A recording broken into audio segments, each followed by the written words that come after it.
நிசாருல் மசீனி என்ற நபித்தோழர் அவர்கள் அறிவிக்கிறார்கள். அண்ணன் நபி ஸல்லல்லாஹு அலைஹி வஸல்லம் அல்லாஹ்வுடைய தூதர் அவர்கள் கூறினார்கள், மன் கரஅ யாசீன், யார் யாசீன் சூராவை ஓதுவார்களோ, இப்திகா வஜ்ஹில்லாஹி தஆலா, அல்லாஹ்வுடைய திருப்பொருத்தத்தை நாடி சூரத்துல் யாசீன் சூராவை யார் ஓதுவார்களோ, குஃபிர லஹு மா தகத்தம மின் தம்பி, அவருடைய பாவங்கள் முந்திய பாவங்கள் அனைத்தும் மன்னிக்கப்படும் என்றார்கள். எனவே யாசீன் சூராவை இஹ்லாஸோடு ஓதுபவருடைய பாவம் மன்னிக்கப்படுகிறது. எனவே ஃபக்ரஊஹா, அதை நீங்கள் அதிகமாக ஓதுங்கள். இந்த மௌத்தாக்கும், உங்களிலே இறந்துவிட்ட மர்ஹூம்களுக்காக ஓதுங்கள். யாசீன் ஓதினால் பாவங்கள் மன்னிக்கப்படும். எனவே இறந்துவிட்ட உங்களுடைய மர்ஹூம்களுக்காக ஃபக்ரஊஹா இந்த மௌத்தாக்கும், இறந்துவிட்டவர்களுக்காக அந்த யாசீனை ஓதுங்கள் என்று இந்த நபிமொழியை மையமாக வைத்துத்தான் இறந்தவர்களுக்கு குர்ஆனை ஓதக்கூடிய வழியில் நாம் அதிகமாக சூரத்துல் யாசீனை ஓதுகின்றோம். இப்னு மஸ்ஊத் ரலியல்லாஹு அன்ஹு அவர்கள் அறிவிக்கின்றார்கள், கால ரசூலுல்லாஹி ஸல்லல்லாஹு அலைஹி வஸல்லம், அல்லாஹ்வுடைய தூதர் ஸல்லல்லாஹு அலைஹி வஸல்லம் அவர்கள் கூறினார்கள், மன் கரஅ சூரத்துல் வாக்கியா, யார் சூரத்துல் வாக்கியாவை ஃபீ குல்லி லைலத்தின், ஒவ்வொரு இரவிலும் தொடர்படியாக ஓதம் வழக்கமுடையவர்களாக இருக்கிறார்களோ, லம் துசிபுஹு ஃபாக்கத்தன் அபதா, அவருக்கு வறுமை ஒருபோதும் வராது. அபதா என்ற அந்த வார்த்தையை பெருமானார் அவர்கள் சொல்வதன் மூலமாக வாக்கியா சூறாவை ஓதுவதால் பண நெருக்கடி, ஏழ்மையால் ஏற்படக்கூடிய சூழலை விட்டும் அல்லாஹ் பாதுகாத்து பிறருடைய தேவையில்லாமல் செல்வ செழிப்போடு வாழ்வதற்குண்டான வழி சூரத்துல் வாக்கியாவிலே இருக்கிறது என்று பெருமானார் அவர்கள் சொன்னார்கள். இப்னு மஸ்ஊத் ரலியல்லாஹு அன்ஹு அவர்கள் தான் இந்த ஹதீஸை அறிவிக்கின்றார்கள்.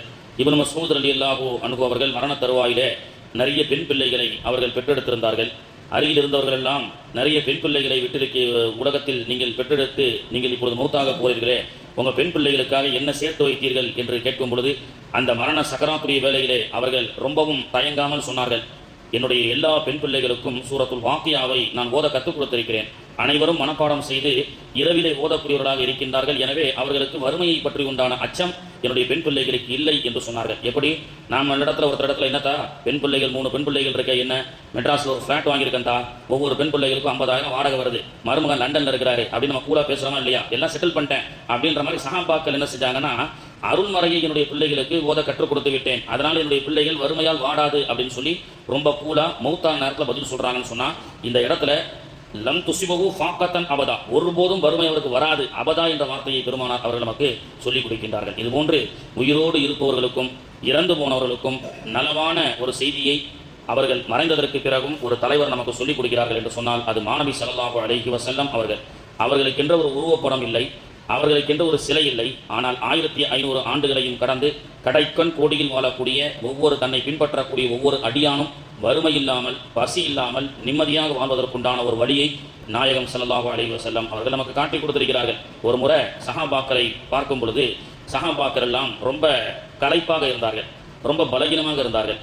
பெருமானார் அவர்கள் கேட்டார்கள், என்ன தோழர்களே ரொம்ப களைப்பா இருக்கீங்கன்னு சொல்லி. இன்றைய கால தலைவர்களை போன்று நான் பார்க்க வருகிறேன், எனக்காக காத்திரு என்று சொல்லி பசி பட்டினியால் மக்கள் நேற்றைய தினம் ஒரு நடிகர் என்ற ஒரு தலைவன், ஒரு கட்சி தலைவன் வருவதாக சொல்லி கரூரில் அவனுக்காக காத்திருந்து சுமார் 30-35 மக்கள் சாப்பிடாமல் குடிப்பதற்கு தண்ணி இல்லாமல் கூட்ட நெரிசலிலே 30க்கும் மேற்பட்ட மக்கள் இறந்திருக்கிறார்கள்.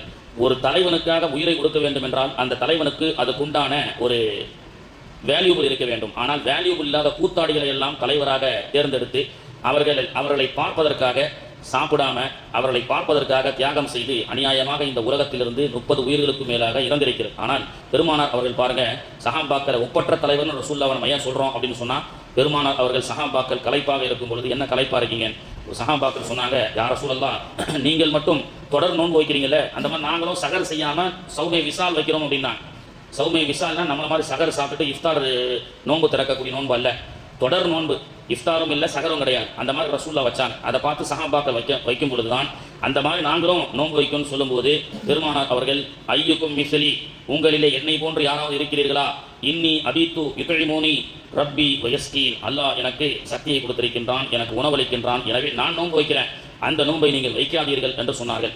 தான் 3 நாட்கள் பட்னியாக இருந்து தன்னுடைய தோழர்களுக்கு உணவுக்குண்டான வழியை ஏற்படுத்தியவர்கள் தான் நபிகள் நாயகம் ஸல்லல்லாஹு அலைஹி வஸல்லம்.